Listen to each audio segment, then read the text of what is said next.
Mexican? Yep. Hey, you remember me? Oh, yeah, you! Yeah! Giffen! It's me! Hi! This is so weird. I've been like walking around with these questions to ask you forever and like... Oh my god, I've been time? walking around like wanting to answer questions all day. No way. Yeah. You want to sit down and I do it? would love to sit down. We're gonna do it. Yes!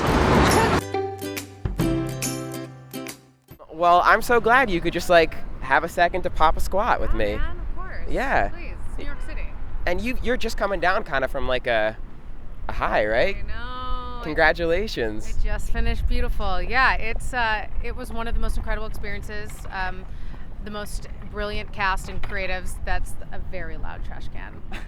Trash can, excuse me. Give me a minute. Rude. It was amazing. I had an incredible time, and you know, it's you get the question after you finish a run like that, like, oh, so what's next? And I'm like, well, I think I'll just like sleep in a little bit and do some laundry.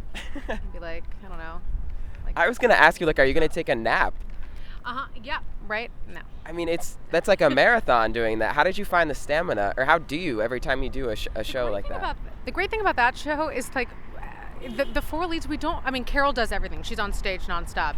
Like, I don't enter for 25 minutes. I sing like 3.5 songs, and I change costumes a lot. Yeah. But that it becomes like a family. Like, it's hanging out with your best friends all the time. So you kind of get it from them. The energy comes out of like this family that you've created, and it was really fun to go to work. And it's weird to like all of a sudden it's 7:30, and I'm like, should I watch Hulu? Like, I don't know. What should I do? I don't know what to do. Well, how in kind of the same vein, how did you keep your voice in shape? That's hard. Actually, for Heathers, it was a learning process, because a lot of people are like, well, how do you survive Broadway? And it's like, have a healthy immune system, steam, drink lots of hot water and lemon and tea. It was I mean, I got really, really, really sick, and I actually didn't go on for previews because I developed like severe laryngitis because I was singing on a cold for 3 weeks, and the doctor's like, I'm sorry, we can't give you anything because, you know, I'm like, give me drugs. And they're like, we can't give you anything, it's just a cold. And then it happened, like the seasons happen, the winter is brutal. And with Beautiful, it's the same thing. You just have to try to be mindful of the people that you're with, and if you're sick, you don't want to keep passing it around, because, you know, there's kissing and touching, and it's gross. Kissing and touching. I think you sensed I had a gift because you're like freaking out. All right, you can open your eyes.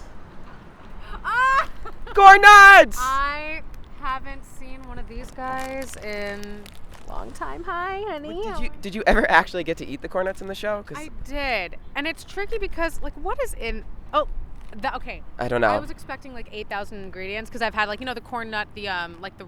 Okay, I should know this. Like the barbecue and like the ranch. Yeah. Have like 8,000 ingredients: corn oil, and salt. Can you make that a little bit more unhealthy? Come on. Is this vegan? Yeah, it is. We had a lot of corn nuts in the beginning, and then it was just like, I can't do it anymore. I can't have it. She threw my gift. Thank you for my gift. Of course. Well, you only get to keep it on one condition. What's that? We're going to play the candy store flash round right now. So in 30 seconds, you have to answer as many questions as possible. And for every question, we get to eat a piece of candy, and then the grand prize is the corn nuts. So you're basically you're taking my gift back and then gonna give it to me. Yes. So it's like this is your gift, but you can't have it yet. We just need candy. Okay. Oh my God, Alexa, is that you? Rob? Hey, whoa, you got? Is that? Can we have that? Can I see that? Yeah, you can go back. It's fine. What? Awesome, we have candy now. You just see people that you know on the street like all the time. I'm kind of popular. So popular. It's fine. It's fine. All right. So what do you prefer, Sour Patch or Swedish Fish? Sour Patch. Me too. So I wish it would have been like, okay, then here's the Swedish Fish. I should have. So what do All right. do? What do we do? So I'm gonna start the timer here. There's so many products that we should be getting paid for, like Apple, Sour Patch Kids, Beanies. Beanies, Babies? Mike Beanies. Babies. There's a baby. You can't see it, but there's a baby. All right, here we go. Another baby. Sorry. I'm gonna start the timer, and then I'm gonna go. Okay, you ready? Yeah. What do? I answer a question. You're gonna answer Okay. just as fast as you can. Okay. Okay. Got it. Or it's fine. Whatever you want to do. No, I want to go fast. All right. 30 seconds starting now. What do you love most about performing? The money. If you couldn't be a performer, what would you be? Gardener. Gardener. You can eat your candy if you want. Oh. Okay. Your favorite Broadway star? Oh, Drew McDonald. Ooh, favorite role to date that you've played? Cynthia Weil and Beautiful. Oh, you're close. Funniest Broadway blooper. Funniest Broadway blooper? Yeah. When I was on tour with Les Mis and I was factory girl and my skirt came off during the slap scene, so I had to Incredible Hulk it with one arm and strangle Fontaine with one arm while I was holding up my skirt. Damn, that's badass. All right. Your favorite show on Broadway right now? Alexander Hamilton. Ah. I mean, come on. We won over the time. You won corn nuts. I did. Yeah. Can I wrap the corn nut in the Sour Patch? You can do like a candy sushi You thing. might not see me for like 4 days. If that happens. Are you kind of like, I know we're relaxing eating candy. Are you just planning on taking a little bit of a break before you think about doing any kind of show again? It depends. It's funny because I feel like a lot of the shows that are coming out right now, people that are casting it started in the birthing process, like they started in the very early developmental process of a show. Yeah. So part of me, like, there are certain, I've done a lot of workshops and things, and a part of me is like, oh, is that going to come to fruition? Will that happen? Otherwise, pilot season is, starts in January, so that's a possibility. And I've always had a show since I've been in New York, like a theatrical show, so that would be a fun venture, but who knows? I'm okay. I'm kind of just hoping that it'll happen when it's supposed to happen. I'm not really worried, and I get to do fun stuff like this and eat candy. Hey, that's what it's about. Do you want one? I feel rude. I've been eating these. I didn't even. This is so bad because usually I get candy and I just drink it down. Yeah. And I haven't even touched this yet because I've been so interested in you. One? Kind of. Yeah, please. Thanks.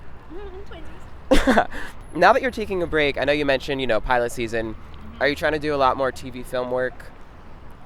Well, are you watching? Will you hire me? Yeah, that'd be great. Before. Yeah, I just shot something 2 days ago. A little spot on Mysteries of Laura, which was really fun, and hopefully more of like little things like that will keep happening in a dream. Sir, again with the trash can. He's just following us around now. It's fine. That could be a new show. So that would be yeah. I mean, that would be great. Yes, please more TV film. And can I just say, my favorite thing isn't about the money. That just came right now because I'm unemployed. Yeah, so right. It's all relative.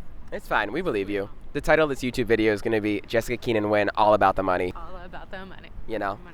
How is it working on Mistress of Laura? Did you get to work with Deborah Messing at all? Do you want to? He is? My dad? Your dad's calling. Do you want to answer it? I mean, Dad might freak out if I. Dad might freak out? Should we just let Dad Just say hi. Hi, Dad. We're doing an interview right now, and you're on camera. Dad, we gotta go. Okay. I love you too. Okay. Yeah, there's no rules. It's fine. No rules. Back to Deborah Messing. Back to me. Deborah Messing. It was really fun. It's a lot of waiting. I actually my iPhone updated overnight, which you can give it the option. Yeah. So then my phone restarted, and my call time was at 9:15. I'd been in Brooklyn Heights by 9:15, and I woke up and I'm like, why isn't my alarm gone off? And I look, it's 9:07, and it was my first day of shooting. I was shooting for 2 days, and I was like, oh my gosh! And I just throw on things, probably wrapped a sheet around myself, beanies, literally a beanie, and raced there in an Uber and got there 30 minutes late. And luckily it was all okay. And then I didn't shoot until 3 o'clock, so I waited for 5 hours, and I was like, of course. But it was really fun. It's a different animal, man. You know.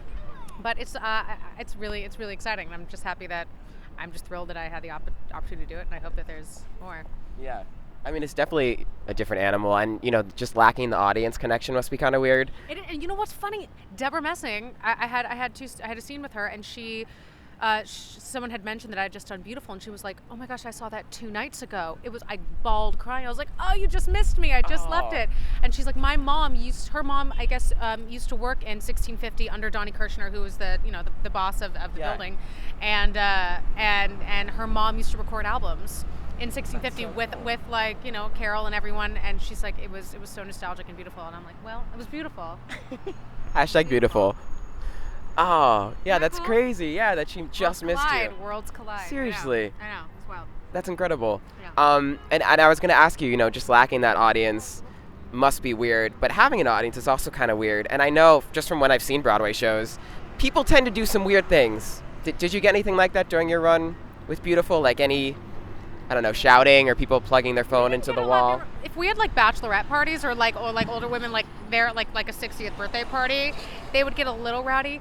We didn't get much. Heather's was a very different animal because Heather's, it was like a Rocky Horror, type of show. So people would come and scream out the lines, and which we encouraged, and we loved it. For Beautiful, I think the demographic was a little older, sophisticated. That's the word I'm going to use. A little more. She just wants the money. She doesn't care who's watching. Seriously. No, I don't. So she can buy more beanies. Nope. This is going to be dinner tonight, dinner tomorrow. We like to support the arts. Dessert every night. Got it. Yeah. And you've given so much of your time already. You know, I want to let you walk wherever you're walking to. I was just I was looking for a job, so I'm just walking, and I found, and look at that, and I got an interview. So the next block, there's like a hot chef that like needs some ginger for his soup. I don't no idea where I'm going. Do you want a chef? Is that what you're looking for? No, but I just love food. Who doesn't love food? Oh, me too. I love food. I just want chef, orthodontist, be nice. If you're single, call Jessica Keenan Wynn. Put the number at the bottom. What's your favorite restaurant in New York? Oh, see, so I've now become a pesca vegan, which is like I eat fish now, but Candle Cafe West used to be one of my favorites. Yeah. And Jacob's Pickles, which is like. Oh yeah. Have you been to Jacob's Pickles? I've been to Jacob's Pickles. I've never heard of the other one, and I already forgot the name. Candle Cafe West is on like 88th and Broadway, and it's a all vegan restaurant. But the food is delicious. Like if you're a meat eater, you'll still love it. It's really, really great. But Jacob's Pickles is like kind of the staple. There's so many places I gotta go. I know. The Smith is great too. The Smith is awesome. Yeah, this is just a promotional. That's all this is. We're just promoting everything. Yep. I want to end on an inspiring note. For you guys, I'm wondering, what's your best piece of advice for aspiring performers?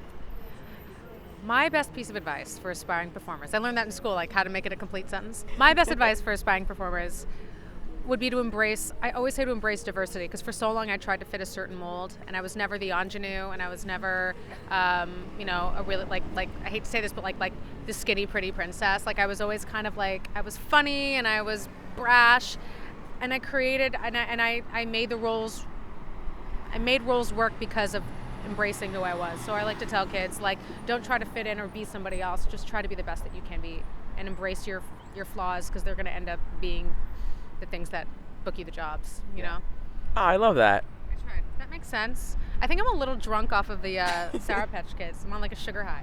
It's the beanie. It's so tight. It's so tight. Just wear a beanie and you'll get the role. Or maybe a chef. Or I don't know. Chef. Yeah. All right, well, I'm going to let you go find that chef. Thanks. And God. thanks so much for your time. Oh, thank you. Into the grass. All right. Thanks, guys, for watching. Bye, guys. Bye.